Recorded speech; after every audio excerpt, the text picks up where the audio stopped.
The top 10 wrestlers that self-destroyed their careers. Number 10. Jim Duggan. WWE legend Jim Duggan is remembered fondly by the older wrestling fans. But apparently, his legacy could have been much more prestigious if it wasn't for a routine traffic stop in 1987, which led him and his passenger, the Iron Sheik, being arrested for marijuana and cocaine possession. According to Hacksaw Jim, before the arrest, he was on the fast track to win one of the most prestigious belts, maybe even the world title. And that incident not only stopped all the momentum, but also had him fired from WWE.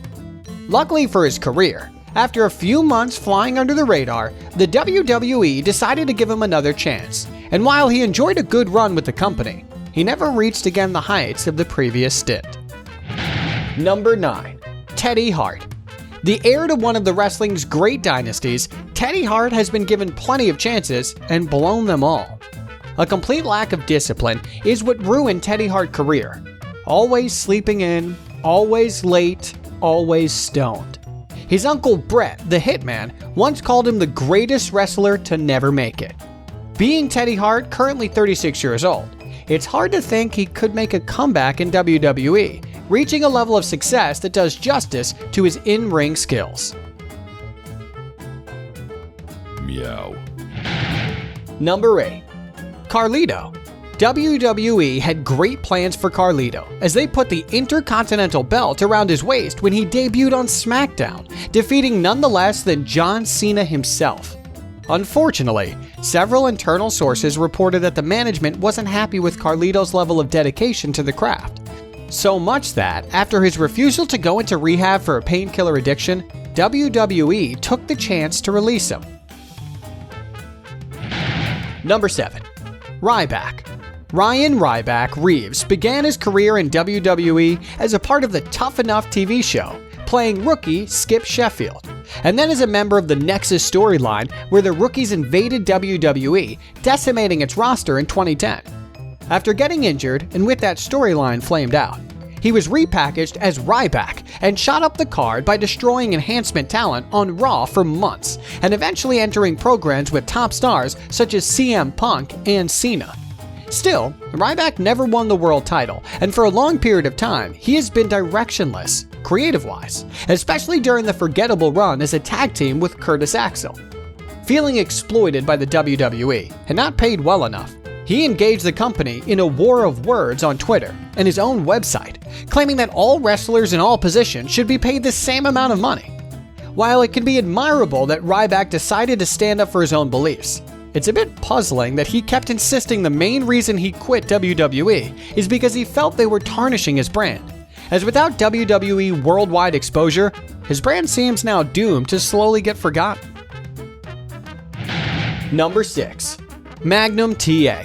Terry Wayne Allen, better known by his in-ring name Magnum TA, was one of the greatest rising stars in the wrestling business during the 80s. To put things in perspective, a lot of wrestlers still wonder whether Hulkmania would have happened if Magnum TA's career didn't end abruptly on October 15, 1986. That rainy night, tragically, Terry Allen lost control of his Porsche and the car hit a pole near the driver's door. On a dark Sardis street at night, no one around, no way to move, Allen sat for an hour before someone found him. On his arrival to the hospital, he was immediately rushed to surgery that lasted over 3 hours. Thousands of calls, letters, and flowers were sent to the hospital where Allen was staying. In the end, some 75,000 letters were sent in his support. Eventually, Magnum TA walked into a ring again, but sporting a cane and certainly not wearing his wrestling gear. Number 5. Scott Hall. The former Razor Ramon had a very successful career, but never won the most coveted championship in any promotion he had been in. Oozing charisma, gifted on the mic, and entertaining in the ring, Scott Hall collected a lot of championship titles during his heyday, but neither WWE nor WCW ever trusted him in carrying their respective world titles. Unfortunately, the bad guy has nobody to blame other than himself, as his personal demons, alcohol addiction and primus, made him very unreliable and deemed not able to sustain all the pressures that came with being the #1 top guy in the company. Number 4. Ultimate Warrior. In a similar vein as the previous entry, Ultimate Warrior had a legendary career, and unlike Scott Hall, he even won the world title in WWE. But still, he could have been so much more. Being at his peak during his first run in WWE between 1987 and 1991, Warrior popularity at a certain point was arguably on par with Hulk Hogan. So much that their match at WrestleMania 6 is widely regarded as one of the most legendary wrestling bout of all times. Unfortunately, about 1 year later, the relationship with Vince McMahon deteriorated till the point of falling apart, when Warrior asked for more money, menacing a no-showing for SummerSlam 92. Soon after, the Warrior got released by WWE, and all his subsequent stints paled in comparison. It's hard not wondering how much of a bigger legacy Ultimate Warrior would have left had he stayed in good terms with Vince McMahon during all of the 90s. Number 3. Chyna. The story of Joan Marie Lauer, aka Chyna, is a tragic one. Not only she was the only female performer winning the Intercontinental title, she was also the first woman to participate in the Royal Rumble and King of the Ring events, as well as to become #1 contender to the WWE World Championship. Despite all these accolades, her working relationship with the WWE sent in a downward spiral when Chyna discovered her then boyfriend, Triple H, was having an affair with Stephanie McMahon. This will be one of the reasons that will lead to a mutual agreement for leaving the company.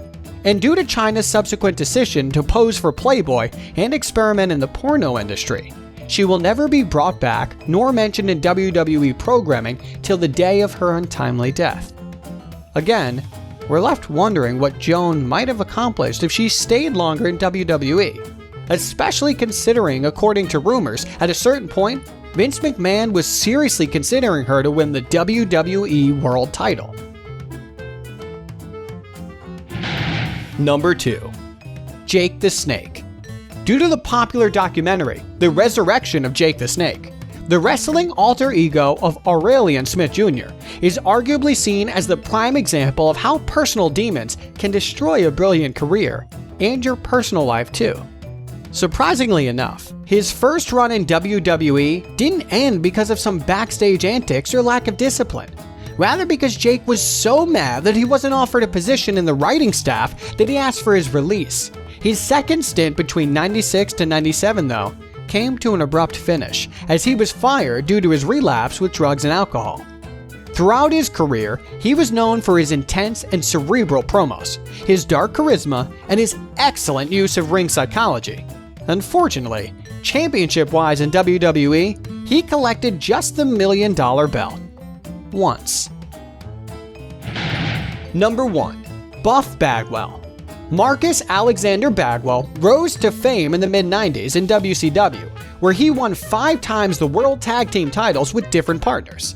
His good friend Lex Luger won't get upset if we use his trademark moniker to describe Bagwell, as Marcus really was the total package. Excellent physique, cocky personality, confident with the mic, and fun to watch inside the ropes. When WWE purchased WCW, it seemed a given that Buff Bagwell would have been elevated to a main eventer status, so much that his WWE debut featured him in a bout against Booker T for the WCW Championship.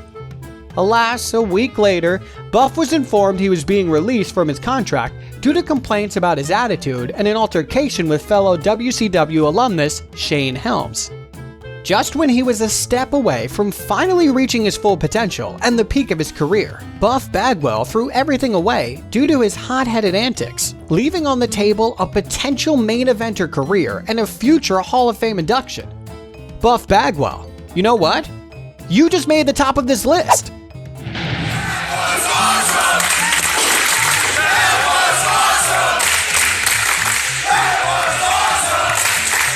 If you enjoyed this video, please remember to like and subscribe, and don't forget to let us know your opinion in the comments below.